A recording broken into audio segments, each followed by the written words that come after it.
Nos encomendamos ante tu presencia, Señor, para que tu palabra sea la palabra, Señor, que escuchemos, que nos instruya. Gracias por este libro de Levítico, en el que hemos venido aprendiendo toda una serie de instrucciones que dejaste para tu pueblo Israel, en las que, así como un curso de discipulado, Padre, que damos nosotros hoy a los nuevos creyentes, tú lo hiciste, Señor, con tu pueblo Israel para guiarlos en tu camino, Padre. Que el tema de hoy nos ayude a seguir conociendo, interpretando y aplicando, Señor, este libro. Sé con nosotros en todo momento, Padre Santo. Te lo pedimos en el nombre de nuestro Señor Jesucristo y te damos también, Señor, las gracias. Amén. Amén. El título de la predicación de hoy, hermanos, con base en Levítico capítulo 9, versículos 7 y 22 al 24, se llama El fuego de Dios.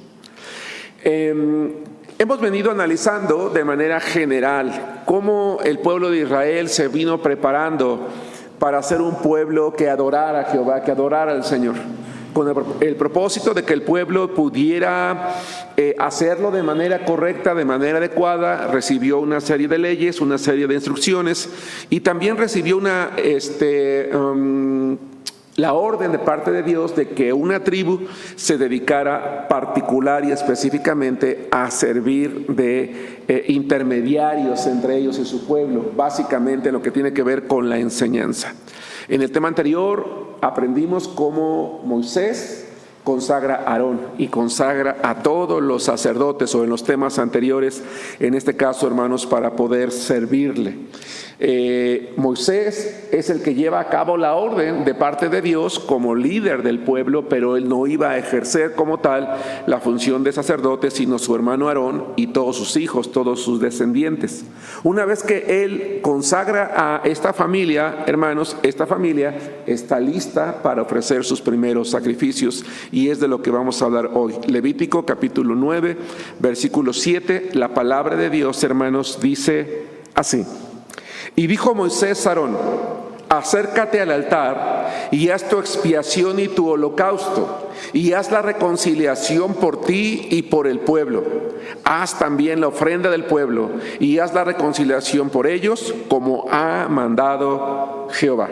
Versículos 22 al 24.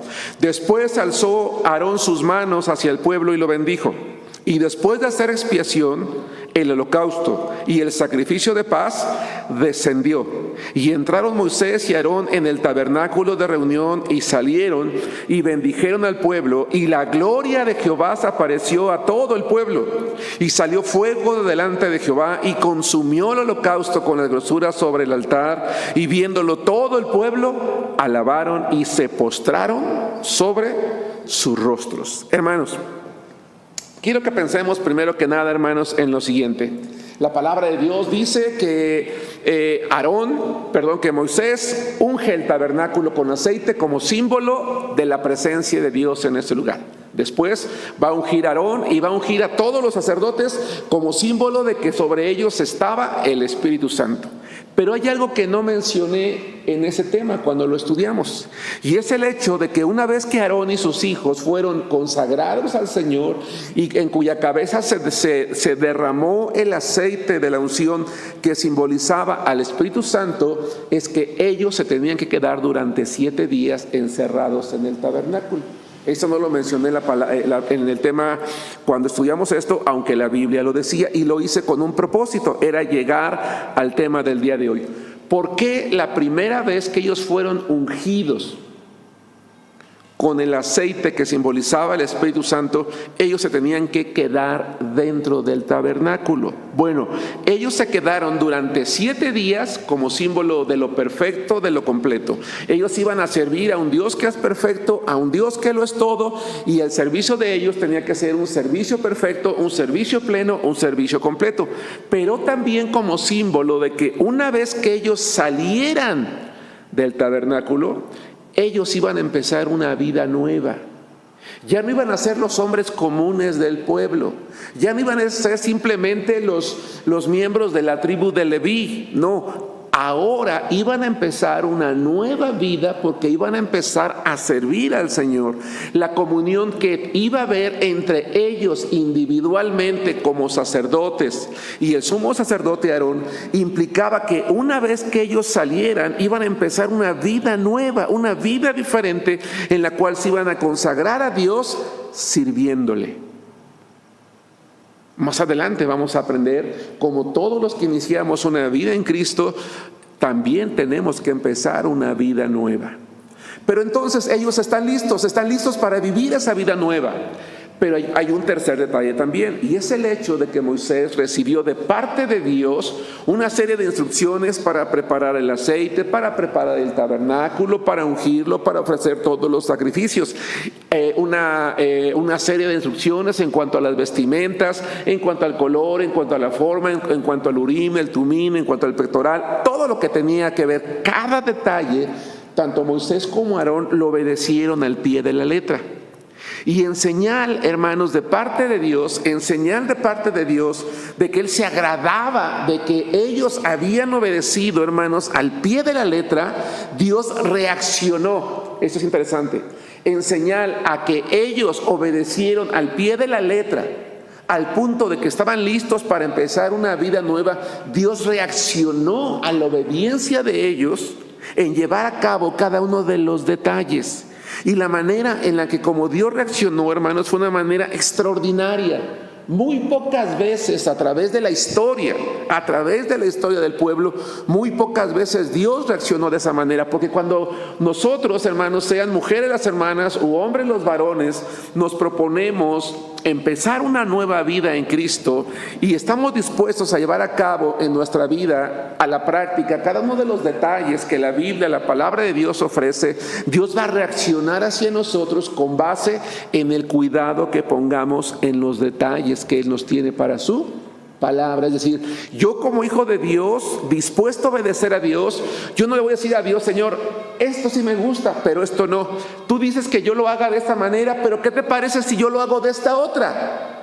Tú dices que debo de prepararme siguiendo 1, 2, 3 indicaciones, pero yo considero que con una sola indicación yo podría estar obedeciendo lo mismo y estar haciendo lo mismo. No, ellos habían obedecido al pie de la letra y Dios se sintió, hermanos, tan gozoso por ellos que reaccionó de una manera extraordinaria. ¿Qué fue lo que pasó? La palabra de Dios dice que de la presencia de Dios salió fuego del cielo, y esto es importante. Salió fuego del cielo, hermanos, de la presencia de Dios, y consumió la ofrenda, y consumió el holocausto, y consumió todo lo que, hermanos, se había colocado allí sobre el altar. Quiero que nosotros nos imaginemos en nuestra mente, hermanos, lo que pasó. Ellos están esperando que quizás alguien que ya ha colocado todo en el altar traiga fuego de algún lugar y entonces prenda el fuego para que se empiece a consumir el holocausto. Pero ¿cuál va siendo la sorpresa de Dios? Que de la presencia de Dios sale fuego y enciende de manera inmediata y empieza a consumir, hermanos, todo el holocausto. ¿Qué es probable que Dios tendría en mente? ¿Por qué decide esa primera ocasión, en ese primer servicio, en ese primer holocausto, responder por fuego? ¿Tendría el Señor algo en mente? ¿Habría una ilustración? ¿Habría una enseñanza para aquella ocasión? Y no solamente para aquella ocasión, sino para las futuras generaciones. ¿Habría una enseñanza para nosotros? Vamos a tratar de responder con base en la Biblia qué es lo que probablemente Dios tenía en mente. Como dije hace ratito, son muy pocas ocasiones, así que vamos a verlas. 4 ocasiones, hermanos, en que esto ocurrió de nuevo. Puede haber por allí alguna otra más, seguramente, pero creo que el propósito puede estar envuelto en las 4 cosas que vamos a ver el día de hoy. 1, vamos a Jueces capítulo 6, versículos 21 y 22. Esa escena debió de haber sido impresionante. Tan impresionante, hermanos, Jueces capítulo 6, 21 y 22. Fue tan impresionante, hermanos, que el pueblo lo único que atinó a hacer es postrarse en el suelo de rodillas. Dijeron: tenemos que adorar a Dios en señal de humildad, en señal de sumisión. ¿Cómo no te vas a someter de esa manera a un Dios que responde por fuego? ¿No? ¿Cómo no vas a adorar a un Dios, hermanos, que se está manifestando por primera vez de una manera tan extraordinaria? Claro que sí. Y entonces el pueblo reaccionó adecuadamente y se postró en adoración plena a Dios. Pero ¿por qué lo hizo Dios de esa manera? Jueces 6, 21 al 22. Dice la palabra de Dios: y extendiendo el ángel de Jehová, hermanos, recuerden que el ángel de Jehová es Cristo preencarnado, es una teofanía, una manifestación visible de Dios. Dice: y extendiendo el ángel de Jehová el báculo que tenía en su mano, tocó con la punta la carne y los panes sin levadura, y subió fuego de la peña, el cual consumió la carne y los panes sin levadura, y el ángel de Jehová desapareció de su vista. Viendo entonces Gedeón que era el ángel de Jehová, dijo: Señor Jehová, que he visto al ángel de Jehová cara a cara. Gedeón, hermanos, fue uno de los jueces del pueblo de Israel. Gedeón era un hombre, como todo el pueblo, que estaba preocupado, que estaba temeroso, que tenía miedo, porque habían sido, hermanos, sometidos. Habían sido sometidos por sus enemigos. Les habían robado sus animales, les habían robado el resultado de sus cosechas. Nadie se atrevía a hacer nada. El ángel de Jehová se aparece a él para llamarlo y para decirle: tú vas a ser el libertador de mi pueblo y después vas a ser el juez. Pero él tiene temor. Y entonces Gedeón, hermanos, prepara un sacrificio delante de Jehová, delante del ángel de Jehová. Y para sorpresa suya, dice la palabra de Dios, que él no tiene que encender fuego, al igual que al igual que Aarón en ese primer sacrificio, sino que sale fuego, ¿verdad? Sube fuego de la peña, se entiende, de parte de Dios, y consume la carne y consume los panes sin levadura. La pregunta es: ¿qué propósito tendría Dios? En primer lugar, punto número 1, aceptar el sacrificio.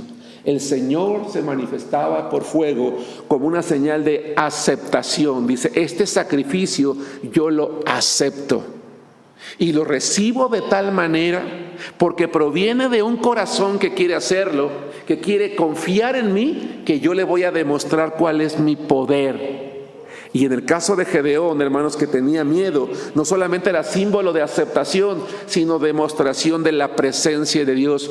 Yo estoy aquí contigo personalmente. Si tú peleas mi batalla, porque el pueblo de Israel era el pueblo de Dios, y cuando Dios peleaba por Israel, peleaba las batallas por el pueblo, y los jueces y los reyes cuando peleaban las batallas de Dios o las batallas del pueblo. Dice: si tú peleas mi batalla, tú no vas a ir solo, yo voy a estar contigo. Entonces, en primer lugar, Dios respondía por fuego como señal de aceptación de un sacrificio y como señal de que su presencia estaba con aquel que peleaba sus batallas, como una muestra de su poder. Nunca antes ni después ningún Dios respondería de la misma manera. 2. Primero de Reyes, capítulo 18, versículos 37 al 38. Cuando ustedes y yo, hermanos, vayamos a servir al Señor, vayamos a pelear las batallas de Dios, vayamos a orar por alguien, vayamos a servirle a Dios, vayamos a hacer alguna tarea que tiene que ver con proclamar el nombre de Dios, o defender su nombre, o defender su obra, Él está con nosotros. Él va con nosotros. Nosotros, como Gedeón, podemos ofrecerle un sacrificio de labios, por ejemplo, como una oración, y Él puede responder también. Dice la Biblia en el primer libro de Reyes, punto número 2, Él respondió por fuego, hermanos, cuando demostró su superioridad sobre los ídolos paganos.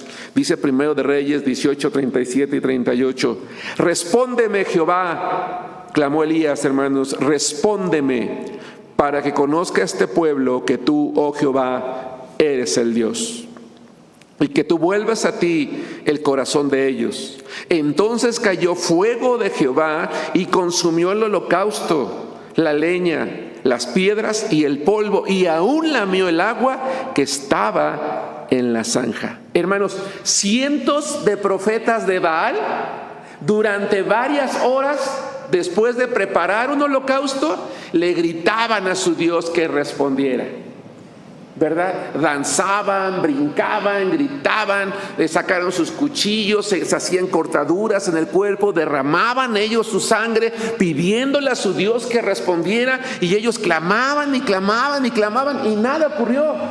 Pero Elías clama al Señor y dice algo muy interesante: Señor, respóndeme para que tu pueblo conozca que tú eres el Dios.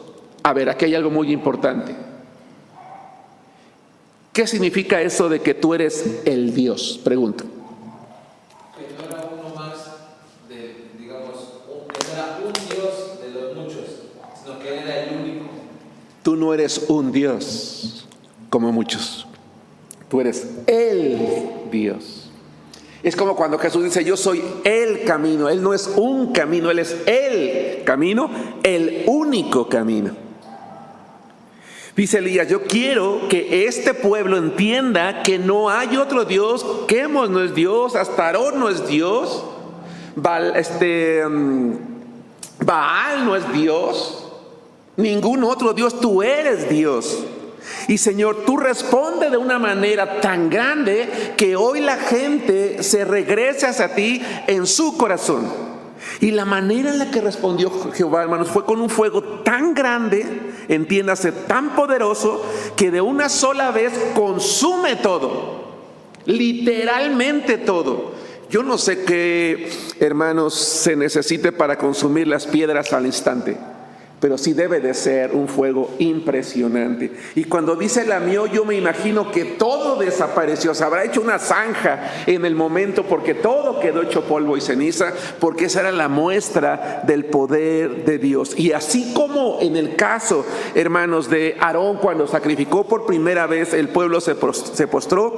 Cuando Elías clama al único Dios, el pueblo se postra. Jehová es el Dios, gritó el pueblo. Jehová es el Dios, es decir, es el único Dios.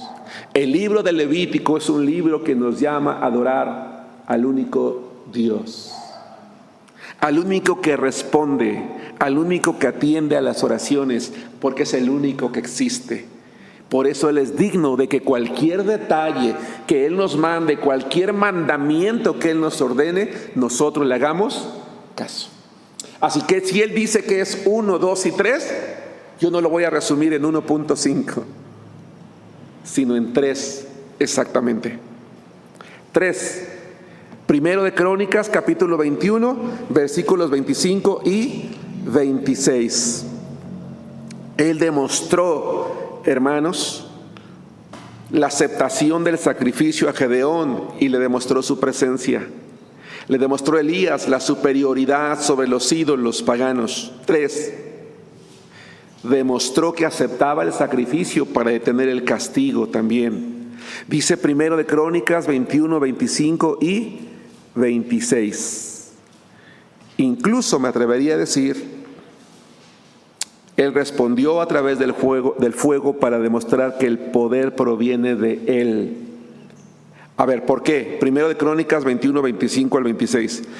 Y dio David a Ornán por aquel lugar el peso de 600 siclos de oro. Y edificó allí David un altar a Jehová en el que ofreció holocaustos y ofrendas de paz, e invocó a Jehová, quien le respondió por fuego desde los cielos en el altar del holocausto. David había hecho un censo.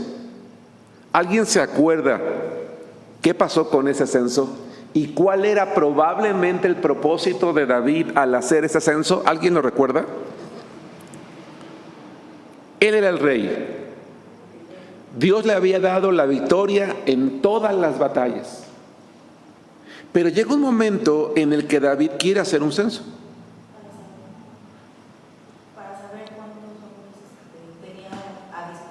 Para saber cuántos hombres tenía a la disposición.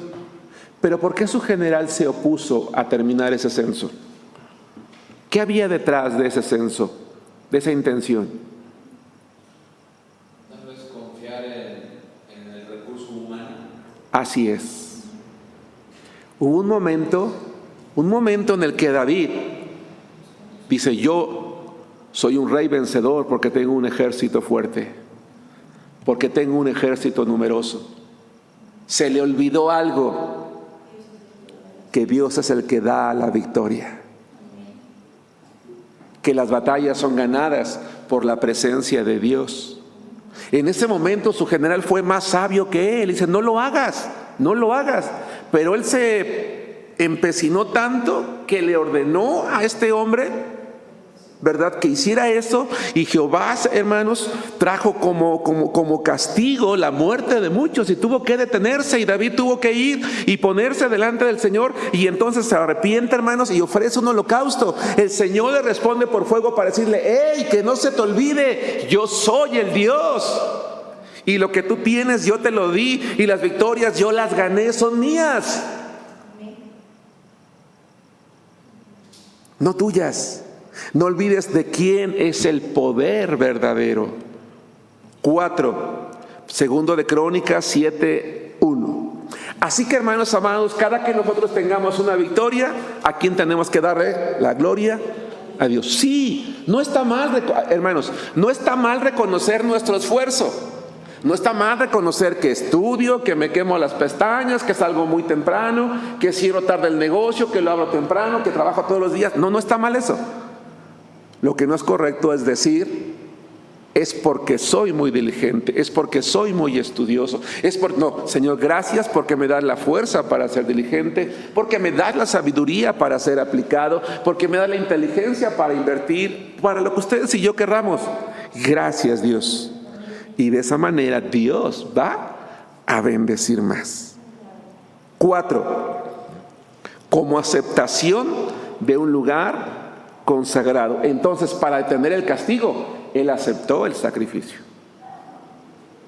Por eso es que cuando nosotros reconozcamos que nos hemos equivocado y que no le hemos dado la gloria a Dios, alto, hagamos un alto y ofrezcamos un sacrificio a Dios, es decir, oremos a Él, pidámosle perdón con nuestras acciones. Recuerden que hoy nuestros sacrificios son de labios, son nuestras acciones, es nuestro servicio. Segundo de Crónicas 7:1. Cuando Salomón acabó de orar, descendió fuego de los cielos y consumió el holocausto y las víctimas, y la gloria de Jehová llenó la casa. ¡Qué maravilloso! A ver, el tabernáculo está listo para ejercer las funciones de un lugar de adoración. Aarón está listo como sumo sacerdote, está sacrificando por sí y por el pueblo, y está bendiciendo al pueblo, y como resultado el Señor responde por fuego con ese primer tabernáculo. Ahora el pueblo ha alcanzado la paz, ha conquistado la tierra prometida, ha pasado el tiempo, ya está este rey Salomón, han alcanzado la paz y construye el primer templo. Y cuando él construye el primer templo, lo consagra a Dios con una oración maravillosa que está en el capítulo 8, ustedes léanlo. Prepara una multitud impresionante de sacrificios, y el Señor responde por fuego como señal de aceptación. Dice: mi nombre no puede ser detenido por esas paredes.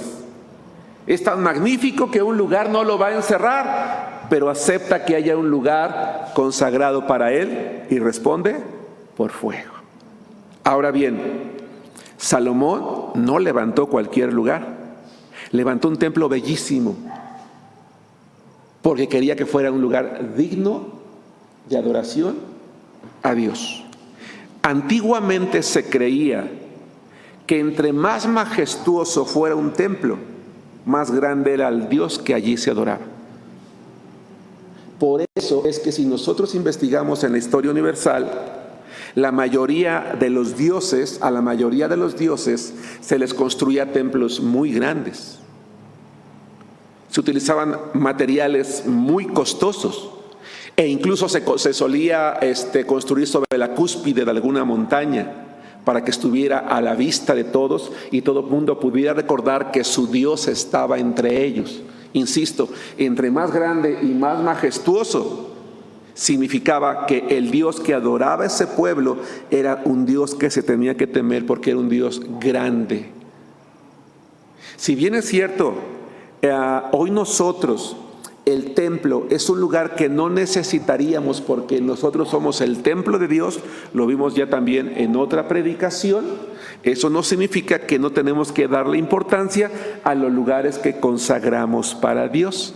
¿Por qué? Porque también los templos hoy en día, si bien es cierto, pudieran llegar a ser innecesarios, que en realidad no lo son, tienen que ser cuidados de tal manera que la gente que lo ve piense, la gente de ese lugar ama a su Dios, por eso cuidan su templo. Por eso le dan mantenimiento. Y Dios se goza, si bien es cierto, insisto, pudiera parecer un lugar innecesario, que nosotros le consagremos un lugar para Él, digno de Él. En resumen, entonces, si queremos resumir cada una de las 4 ocasiones, más la de Aarón, que son 5, podríamos decir, hermanos, que probablemente lo que Dios tenía en su mente para aquella ocasión y para las futuras generaciones eran 5 cosas. 1, Él respondió por fuego como una prueba, como un símbolo, de que aprueba a quienes inician una nueva vida dependiendo de Él y sirviéndole. Porque era una señal de aprobación de Aarón y de sus hijos y del pueblo. De que aprueba a quienes inician una nueva vida dependiendo de Él y sirviéndole. 2, de que aprueba cuando de corazón se consagra un lugar para glorificar su nombre. 3, como símbolo de que su presencia está con quienes luchan por su causa. 4, como símbolo de que su presencia está con quienes exaltan su nombre sobre otros dioses. Y 5, como símbolo de que su poder es el que da la victoria, no la fuerza humana. Y yo quiero pensar que Aarón, sus hijos y el pueblo recordaron esto siempre. Vayamos al Nuevo Testamento. Vamos al segundo libro a la segunda epístola de Pablo a los Corintios, por favor. Segunda epístola de Pablo a los Corintios, capítulo 5, versículo 17. Nosotros hoy en día, hermanos, una vez que aceptamos a Cristo Jesús, también iniciamos una nueva vida. Qué curioso, qué interesante. Segunda de Corintios 5, 17. De modo que si alguno está en Cristo, nueva. A ver, me voy a regresar un poquito. Hermanos, el sumo sacerdote Aarón y sus hijos, los levitas, una vez que fueron ungidos con el aceite, ya no eran las mismas personas. Ahora estaban consagrados a Dios. La presencia de Dios estaba con ellos. Eran nuevas personas. Cuando nosotros aceptamos a Cristo, somos nuevos, porque ahora tenemos nuevas cualidades, nuevas virtudes que tenemos que alimentar para poder servirle a Dios. Por eso dice, nueva criatura es. Las cosas viejas pasaron, he aquí todas son hechas nuevas. Estamos listos para tener una comunión con Dios como nuevas criaturas y estamos listos para servirle. El ideal de Dios es que así como Aarón y sus hijos lo primero que hicieron fue servirle, es que todos los que tenemos una comunión con Dios y somos nuevas criaturas, empecemos a servir de inmediato. Ese es el ideal de Dios. Vamos al libro de Romanos, capítulo 12, versículo 1. Una vez que hemos creído, nuestra vida debe de ofrecerse a Dios cada día como un sacrificio. Por eso Pablo dice esto en Romanos 12:1. Fíjense, lo primero que hacen esos hombres como señal de su nueva vida, ¿cuál es? Un sacrificio. Lo primero que Aarón y sus hijos hicieron en su nueva vida es ofrecer un sacrificio. Nosotros deberíamos de hacer lo mismo. Dice Romanos 12:1, así que hermanos, les ruego por las misericordias de Dios que presenten sus cuerpos en sacrificio vivo, santo, agradable a Dios, que es vuestro culto racional, que es la mejor decisión que ustedes pudieran tomar. Hermanos, ese fuego de Dios que descendió para consumir el holocausto, en el caso de Aarón, en el caso de Gedeón, en el caso de Elías y en el caso de David, en las dos condiciones, hermanos, que nosotros, o situaciones que nosotros mencionamos, y en el caso de Salomón, también le fue dado a la iglesia, también nos fue dado a nosotros, a través del Espíritu Santo. Estoy entrando a la recta final, a Hechos capítulo 2, versículos 2 al 4. A través de ese fuego, Dios le dijo a Gedeón: yo estoy contigo, mi presencia va contigo. El valor que te falta, yo te lo voy a dar con mi presencia. Hermanos, el Espíritu Santo, el fuego de Dios, nos fue dado para que el valor que nos falta para hacer las cosas nos sea dado por Él. Para que la fuerza que necesitemos nos sea dada por Él. Para que las batallas que peleemos, Él las pelee por nosotros. Y para que la victoria sea dada, sea atribuida a Dios. Dice Hechos 2, del 2 al 4. Por eso veamos la metáfora que se usa aquí, o la imagen. Y de repente vino del cielo un estruendo, un estruendo como de un viento recio que soplaba, el cual llenó toda la casa donde estaban sentados, y se les aparecieron lenguas repartidas como de fuego. Un fuego vino sobre ellos, ¿se dan cuenta? Ahora, no es que literalmente vino un fuego en este caso, ¿no? Si no los hubiera consumido, sino como el fuego que desciende y se extiende y les hace sentir la presencia de Dios, desciende sobre ellos, asentándose sobre cada uno de ellos. Y fueron todos llenos del Espíritu Santo, allí está, y comenzaron a hablar en otros idiomas, en otras lenguas, según el Espíritu les daba que hablaran. Ahora bien, aquí le fue dado a la iglesia, pero también nos fue dado de manera personal a cada uno de nosotros, hermanos, que recibimos a Cristo en el instante en el que recibimos al Señor. Ese fuego que el Señor le dio a la iglesia a través del Espíritu, ese fuego que nos dio individualmente a cada uno de nosotros, tenemos la responsabilidad de no apagarlo nunca y de avivarlo, porque Dios ordenó que el fuego del altar estuviera prendido siempre. Qué interesante. Ese fuego del Espíritu, nosotros tenemos que tenerlo encendido siempre. Por eso, primera a Tesalonicenses capítulo 5, versículos 19 dice lo siguiente, y después segunda epístola 1:6. Primero, primera a Tesalonicenses 5, 19. ¿Qué dice? No apaguéis al Espíritu. Primera a Tesalonicenses 5, 19. No apaguéis el Espíritu. ¿Qué dije que no se tenía que hacer con el fuego en el altar? No tenían que dejarlo que se apagara. Hay quien dice, no tengo la certeza de que así sea, de que en ese primer sacrificio Dios encendió fuego para que su fuego, que no se apagara nunca, fuera el único que se usara para encender el del incienso, porque el altar de incienso que estaba dentro, hermanos, del lugar santísimo, se encendía con el fuego del altar que estaba en la entrada, donde se ofrecían los holocaustos.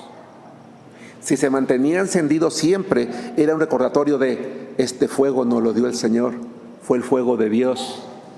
Lamentablemente se dejó apagar tanto el de fuera como el de adentro.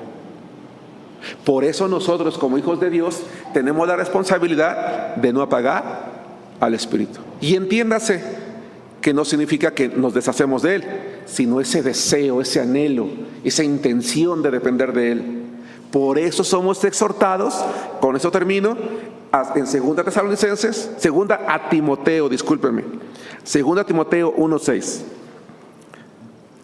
Ese fuego de Dios debería de estar encendido siempre. Por eso el Espíritu debe de estar encendido siempre. 2 Timoteo 1:16.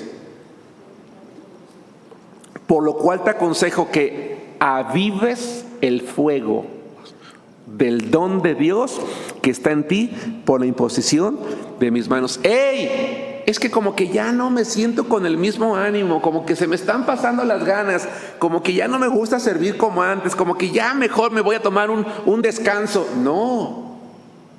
Cuando un cristiano decide tomarse un descanso, está apagando el fuego. No hay que tomar descansos, hermanos, hay que avivarlo. ¿Por qué se está apagando? ¿Qué está pasando en tu vida? ¿Qué estás dejando de ver? ¿Qué estás dejando de sentir? ¿Qué estás mirando? Y no es que Timoteo estaba desviándose de la fe, sino que lo que Pablo le está diciendo a su hijo en la fe es: hey, no permitas que se apague. Manténlo vivo, porque es el fuego de ¿quién, hermanos? De Dios. Vivamos, conclusión, de tal manera, hermanos, que el fuego de Dios en nosotros esté avivado siempre. Que Dios los bendiga.